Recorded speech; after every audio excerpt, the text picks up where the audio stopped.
Hello, welcome to Go-Gib. The poem I Cannot Live With You by Emily Dickinson, Part 2. So, next lines.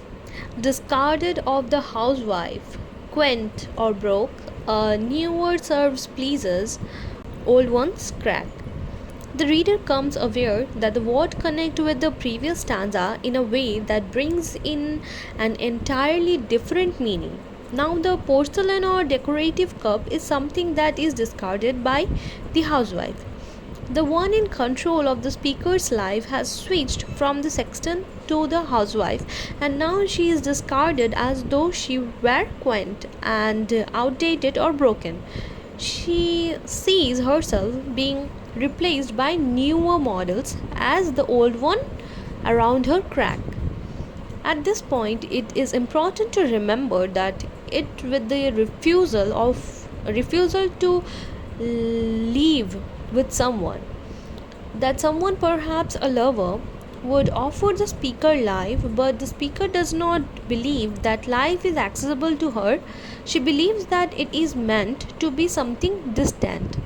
She is not sure exactly why she believes this, other than the firm belief that someone or something outside of her is controlling her life. She compares these forces to a sexton and then to a housewife. At this point she anticipates feeling broken and discarded. This is one of her reasons for claiming that she cannot live with the person to whom she speaks. The first reason is that it would bring her life which she believes she cannot obtain. The second reason is that she believes she could eventually be discarded and replaced with someone new. Next lines. I could not die with you, for one must wait to shut the other's gaze down. You could not.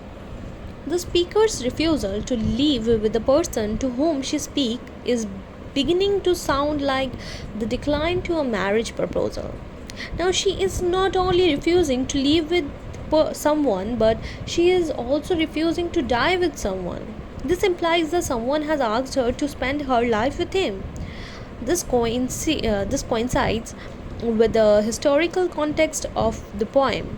In the early 1800s, during Dickinson's lifetime, the only reason for one person to be asked to live with another would be in the context of marriage.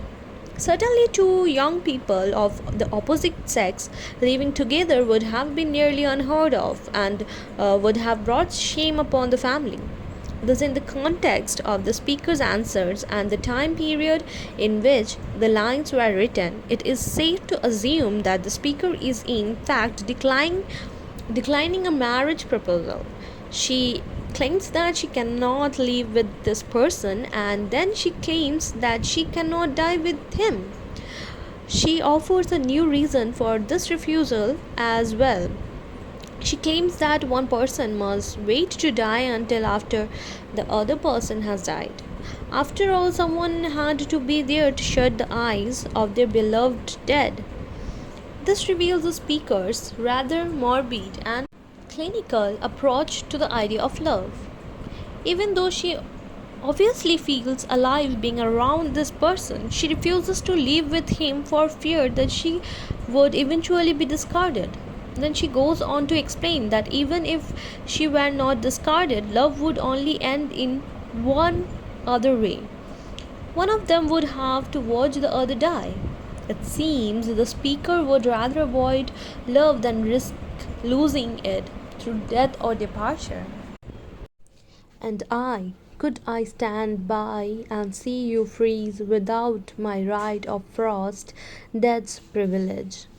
Here the speaker expresses her disdain at the thought of watching her lover die.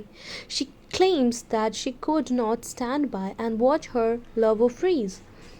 If she were ever subjected to such tragedy, she should think she has a right to die herself. This is what she calls death's privilege. Yet she knows that life does not work that way. This is yet another reason she offers in defense of her choice to decline this marriage proposal. Next lines.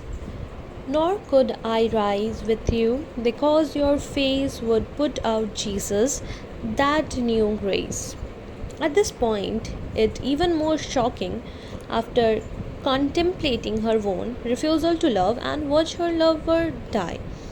She then explains that she could not risk with him because she has already mentioned death. The most of the people around her believed not only in the resurrection of Jesus Christ as the basis of Christian faith, but they also believe in what it's referred to as the final resurrection, in which all who believed in Jesus would rise from the dead. Here, the speaker claims that she would not wish to be with him at the final resurrection because this person's face would put out Jesus. This is quite a shocking claim. The speaker obviously believes that the face of Jesus would shine the brightest at the final resurrection, but she believes if she were to rise again with one whom she had loved in life, that person's face would outshine that of Jesus. The speaker clearly believes that this would not be right, and thus she uses this as yet another reason for her refusal to marry the person to whom she speaks. Next lines. Glow plain and foreign on my homesick eye, except that you than he shone closer by. Here, the speaker expresses her feelings towards the faith that surrounds her. She continues to describe the final resurrection and her feelings towards it, namely that it would glow plain and foreign. She admits that the idea does not excite her, rather, it all seems rather foreign to her. Her description of her homesick eye suggests that rather than looking forward to the new heaven as new earth as Christians were taught to do, she would miss the old earth. Then she says, except that you than he shone closer by. The capitalization of the word you suggests that the speaker sees the person to whom she speaks as being as important as God Himself. The juxtaposition of the capitalized he and you support this idea, as well as her claim that the one to whom she speaks shone closer by than God Himself. The speaker implies that she believes these feelings are wrong, and yet she has them all the same. These are her reason for refusing this marriage proposal. They would judge us. How? For you served heaven, you know or sought to, I could not. With these words, the speaker gives more insight into her refusal. It appears that she sees this person as one who serves God, and she knows that she cannot. She begins with, they would judge us. It is unclear whether they refer to the Holy Trinity or the other people at the final resurrection, or whether she has reverted back to the present time period and are referring to their friends and families.